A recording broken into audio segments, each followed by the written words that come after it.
ಎಲ್ಲಿ ಕಾಗೆ ಮೇಲೆ. ವಾವ್, ನೀನು ನೋಡ್ದ? ಇಲ್ಲಿ ಏನು ಮಾಡ್ತಿದ್ದಾರೆ ಹೇಳು? ಶೇವ್ ಮಾಡ್ತಿದ್ದಾರೆ. ಹೆಂಗ್ ಶೇವ್ ಮಾಡ್ತಿದ್ದಾರೆ? ಅಲ್ಲೋಗಿ ತೋರ್ಸು, ಎಲ್ಲಿ ನನಗೆ ಗೊತ್ತಾಗ್ತಿಲ್ಲ. ಅದಾ ಶೇವಿಂಗ್ ಮಾಡ್ತಿದಾರಾ? ಅಪ್ಪು ಬಳೆ ಹಾಕ್ತಿದ್ದಾರೆ ನೋಡಲ್ಲಿ, ಇದು ಬಳೆ.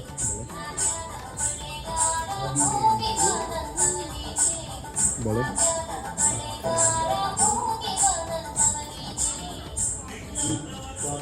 ಬಾ. ಅಯ್ಯೋ, ಇಲ್ಲೇನೋ ಮಾಡ್ತಿದ್ದಾರಲ್ಲ, ಏನಿದು ನಂಗೆ ಗೊತ್ತಾಗ್ತಿಲ್ಲ. ಏನಿದು ನಂಗೆ ಗೊತ್ತಾಗ್ತಿಲ್ಲ. ಏನು ಹೇಳು? ಹಾಂ, ಮರ ಕಟ್ ಮಾಡ್ತಿದ್ದಾರೆ. ಕಾರ್ಪೆಂಟ್ರ್ ವರ್ಕನ್ನು ಏನು? ಕಾರ್ಪೆಂಟರ್ ವರ್ಕ್ ಮಾಡ್ತಿದ್ದಾರೆ. This is carpenter house. ಬಾ ಬಾ.